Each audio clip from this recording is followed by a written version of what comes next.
So like I was just saying, we're gonna be introducing concepts that some of us might not necessarily be prepared for to follow along. So I'm going to do these videos in a rather compressed manner where I'm kind of just going through it at the pace that I can just speak to. And it's more about the concept. You guys will be able to refer back to the videos as we move forward. But we need to basically just kind of get the graphic stuff down so that we can get into a working pattern where we can actually practice these concepts rather than breaking them up into little chunks. I think it'll serve us better this way. So what we're trying to do, not to use Google far too much,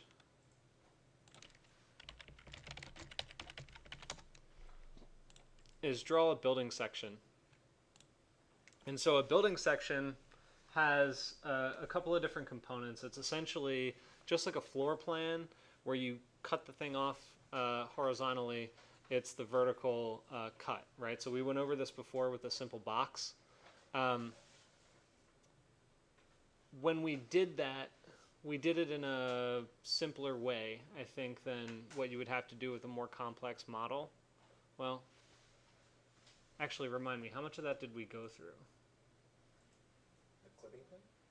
Yeah, we did it. I showed you the clipping plane. I usually do that much later, so I introduced that to you far sooner than I usually do. So now I'm forgetting what I showed you. I showed you the clipping plane. I showed you, I introduced the concept of this to you. Yeah, 2 sections and 1 floor. And I showed you how to just do a simple solid hatch, right? Yeah. Okay, then I don't really need to show you the big idea here with that. But what I do want to get at here is essentially that there are a number of different ways that you can actually hatch it, right? So when we spoke about it, I spoke in terms of just pocheting it in completely black, or pocheting it with, or not leaving it filled in at all, just a white section, an empty wall slab section area. We did black because of the scale that we had. But you see here that this one is actually gray. It's gray with crosshatch lines and everything like that. So there are a couple of different things happening in this particular drawing, of which right now we're going to be concerned with predominantly the shading, right? So shading in AutoCAD is not really all that difficult, but I need to cut us a section so that we can actually start to do that. So this was our building. Currently I don't have any thickness on it, but we will have to go through the process of converting this model to have thickness, and then we're going to cut the section of it. I'm not going to, for this assignment, ask you to actually create any kind of mullion system for the glazing. I just want to see that you've created an enclosed condition and that you've cut a section of it and put it on the sheet. So let me refer back to an old model that actually has thickness that I can do this to. I believe it was this one. Yeah. So I'll do it with this one just to kind of show you what that looks like. So essentially, if I'm going to cut a section, for me, it's going to be pretty quick. So I'm just going to do one side section from here. My model's not all that complex, so it's going to be a rather simple view. But actually, I'll do it from the other way so that you can see the mullion system behind this mullion system here. So I'm going to switch this to the back. That way the mullion system is going to be behind my view, and introduce a clipping plane.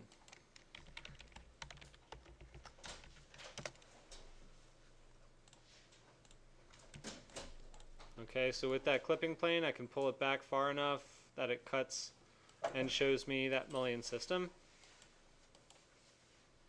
and all the information behind it.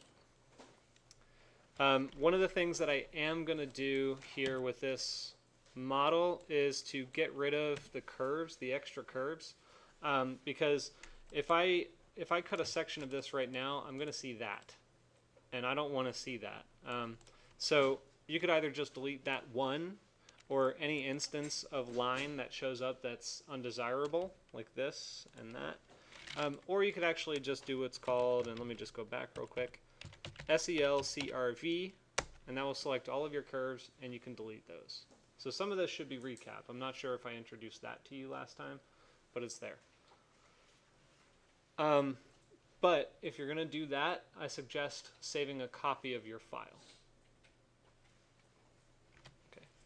But so for me, I've got the clipping plane on. It's cutting in my back view, which is proper.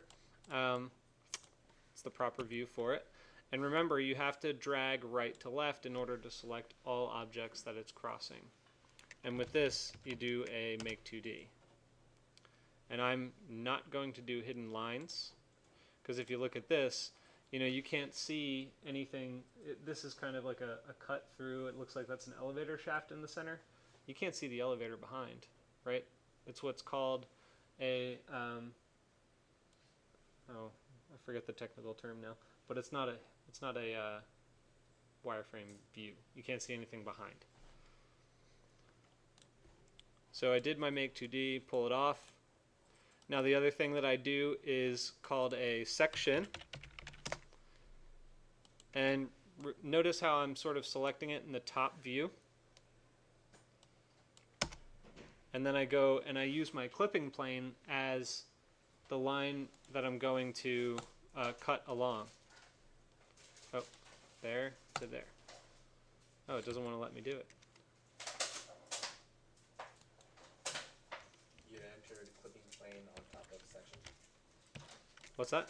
You entered clipping plane on top of section. Oh, no, did I? Did I? I'm not that. So, no, you're not supposed to. So I hit section, I select the objects and hit enter, and this should allow me to do this. I don't know why it's not. What is the section doing?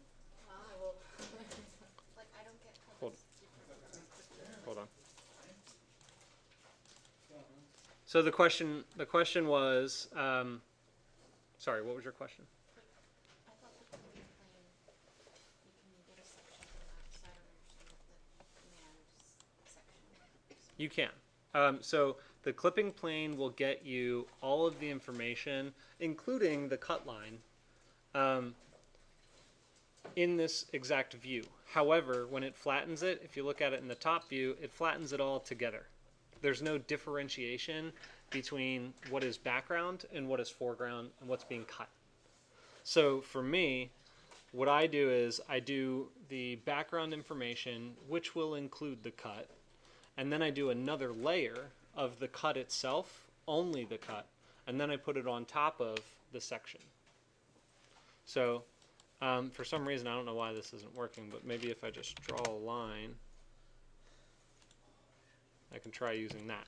So section, you select the objects for the section like this, and then you go from one point to the next.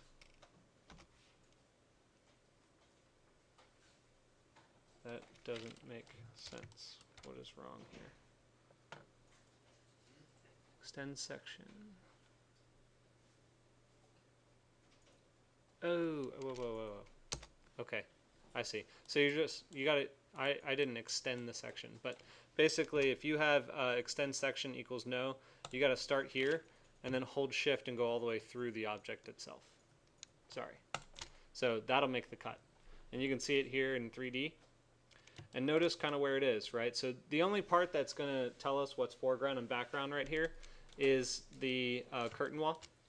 And that curtain wall is behind the cutting plane, which I'm viewing from this angle. So I go to the back view, do a make 2D,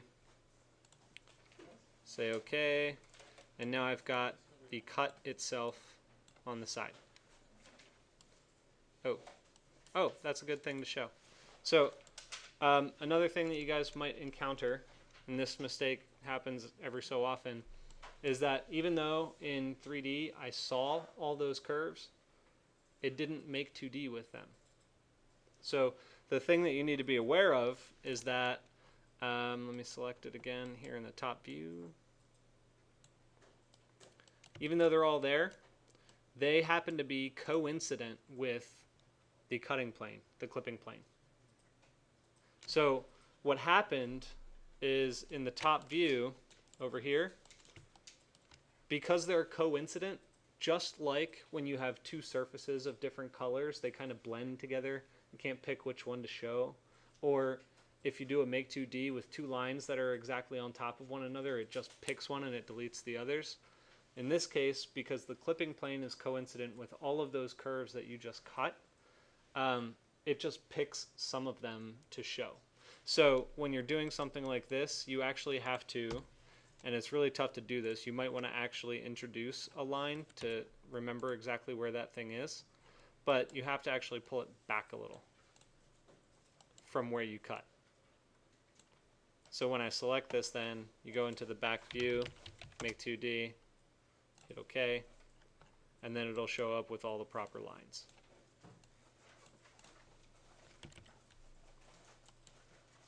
Does that make sense? So in this case, it's not much of a site. You can't really see much. But in the case where we actually have the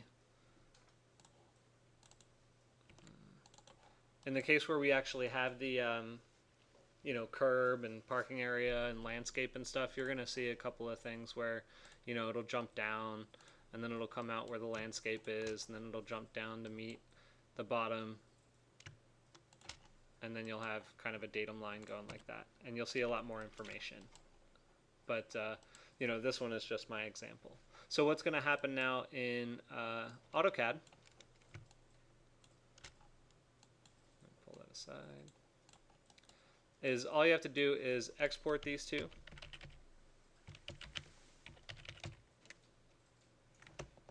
I don't know why I keep trying to type that in.